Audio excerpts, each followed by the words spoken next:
बिस्मिल्लाहिर्रहमानिर्रहीम। अस्सलामुअलैकुम नाज़रीन। एक गुज़श्ता रात लाइव शो में समा न्यूज़ के ऊपर साबिक़ वज़ीर दाखिला यानी ये उस वक्त का फ़िरौन जब ये नाज़ू की हुकूमत थी और नाज़ू ने ख़त्म नबुव्वत पर डाका डाला, एक कानून पास किया और उस कानून के पास होने में यानी बिल पास हुआ, कानून बना और उसके बिल के पास होने में इस बदबख्त ने भी वोट कास्ट किया था। और ये बदबख्त आज भी पाकिस्तान का वजीर है। ये उस वक्त वजीर दाखिला था, इसकी वो वीडियो आप सुनेंगे भी। तो इस बदबख्त ने नाज़रीन कहा कि मेरे खिलाफ टीएलपी वाले आज भी, मेरे खिलाफ टीएलपी वाले आज भी, टीएलपी की क़यादत आज भी क्या कर रही है, जहर उगल रही है। उसने कहा कि मेरे खिलाफ पहले भी आग उगली गई, अब भी आग जो है ना, वो जहर जो है ना, वो अवाम के अंदर फैलाई जा रही है। और मेरे ऊपर जो हमला था वो तहरीक लबैक पाकिस्तान के कारकुन ने किया। ये वजीरे दाखिला यानी साबिक़ वजीर दाखिला और मौजूदा वजीर मनसूबा, वजारत मनसूबा बंदी, पता नहीं ये कौन सी मनसूबा बंदी के नाज़रीन ये वजीर है, ये अल्लाह ही बेहतर जानता है। तो इनको वजारत मनसूबा बंदी जो है ना, उसका मुझे तो ये लफ्ज़ भी कहने में थोड़ी हंसी आ रही है। तो इनको ये वो वजीर लगाए गए और इन्होंने साद रिज़वी साहब के हवाले से कहा, इनको तो साद रिज़वी साहब ने जलसे में लॉन्ग मार्च में आईना दिखाया कि तुम्हारी ये हैसियत है, तुम्हारी ये औकात है कि तुम 2017 के अंदर तुम ही वजीर दाखिला थे और तुम कहते थे कि 150 बंदा यहाँ पर बैठे और इनको यहाँ से उठाना ऐसी एक चुटकी का खेल है। यानी इसकी वो आज भी मीडिया कॉन्फ्रेंसेस पड़ी हुई हैं सोशल मीडिया पर, आप आज भी देख लें जो इसने उस वक्त कॉन्फ्रेंसें की थी। मुझे याद है 2017 में मैंने इसकी पीटीवी न्यूज़ के ऊपर, उस वक्त सोशल मीडिया हम भी इतनी यूज़ नहीं करते थे और ना ही ये मोबाइल हुआ करते थे हमारे पास। ये बाद में रुझान भी बढ़ा और मोबाइल भी अल्लाह पाक ने ऐसा समझ लें कि अल्लाह पाक की नेमतों में से कुछ अल्लाह पाक ने रिज़्क दिया और उसके नतीजे में मोबाइल भी ख़रीदा और ये टीएलपी का काम वगैरह भी किया। तो उस पर नाज़रीन फिर ये कह रहा था कि इनको उठाना इतनी आसान है कि बस एक जो है ना, हमने ऑपरेशन करना और ये सब के सब जो है ना खुद भाग जाएंगे। इसकी बहुत सी बातें थी जो इसने की थी।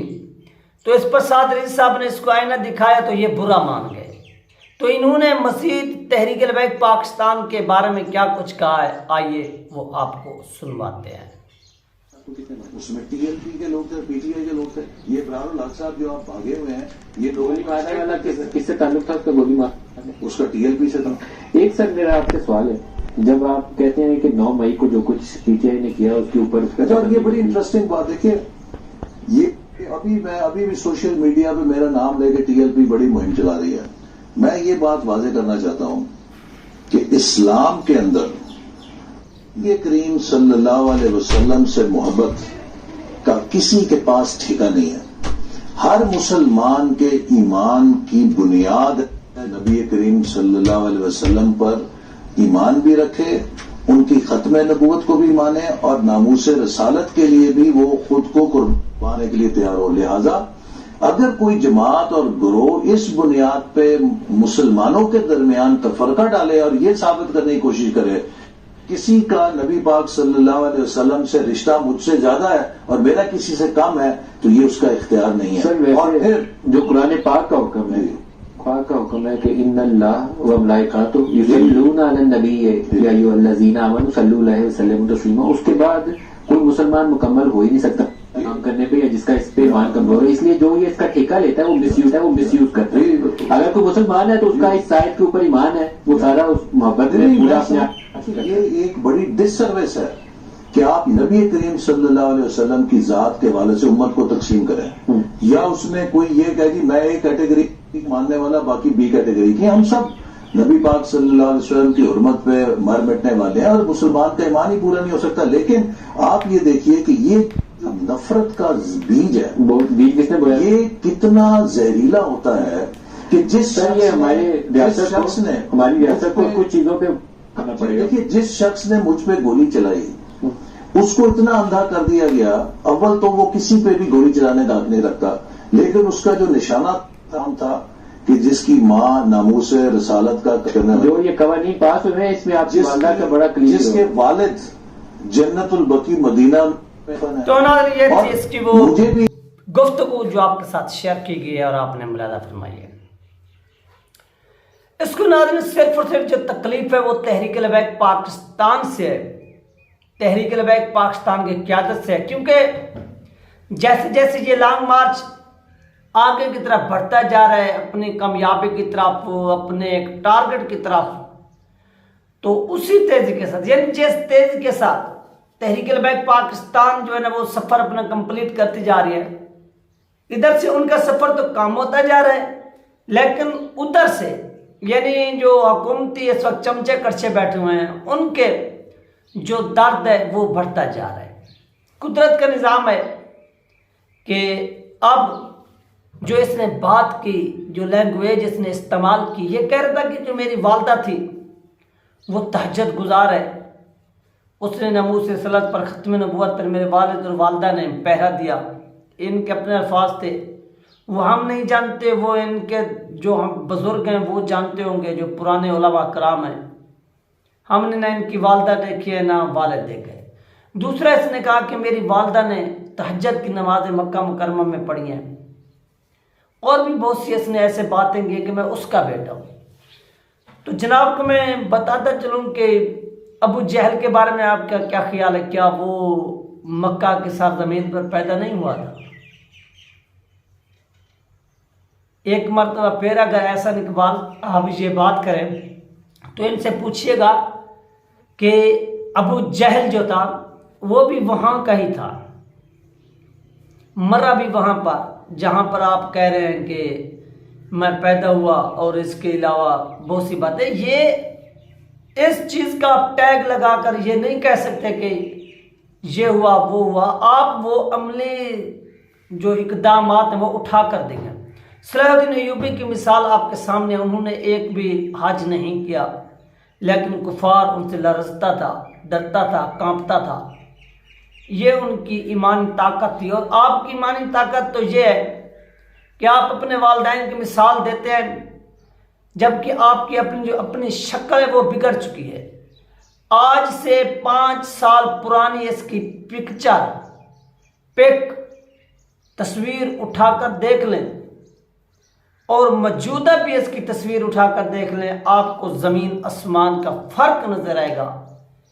इसकी जो शक्ल है वो बिगड़ चुकी है, और इसकी शक्ल पर नहुसत का अरूज है। ये मैं आपको दावे के साथ कहता हूँ।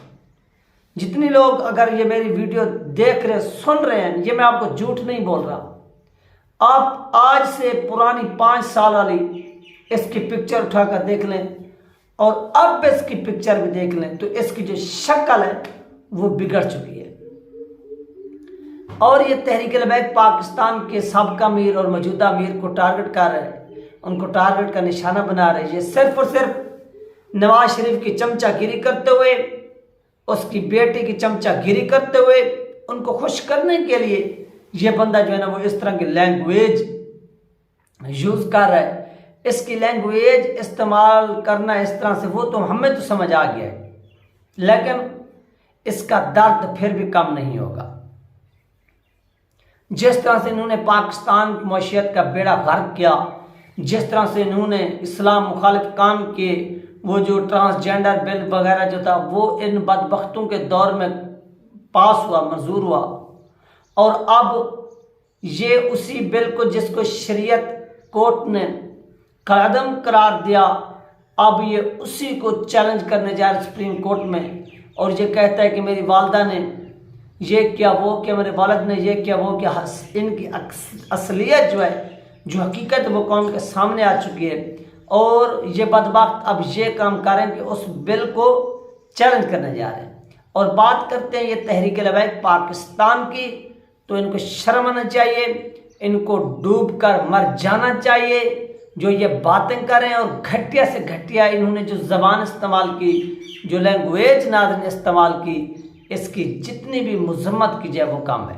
तहरीक लबैक पाकिस्तान के अमीर अल्लामा साद हुसैन साहब ने आज तक बिला वजह बिला जवाज किसी के ऊपर तनकीद नहीं की, किसी एक शख्स के ऊपर भी। यही इमरान खान है, ये उनका बहुत बड़ा सियासी मुखालिफ है, बहुत बड़ा। और इसी इमरान खान ने इनके वालिद मोहतरम अल्लामा खादिम हुसैन रिजवी रहमतुल्लाह अलैह को 6 माह जेल में रखा, और उसके बाद अल्लामा साद हुसैन साहब को 7 माह जेल में रखा। इनके दर्जनों की तादाद में कारकुनान को शहीद करवाया, गिरफ्तार करवाया, लेकिन इन्होंने उसके खिलाफ भी एक लफ्ज़ कभी ज़ाती बुग़्ज़ में या दुश्मनी नहीं बोला।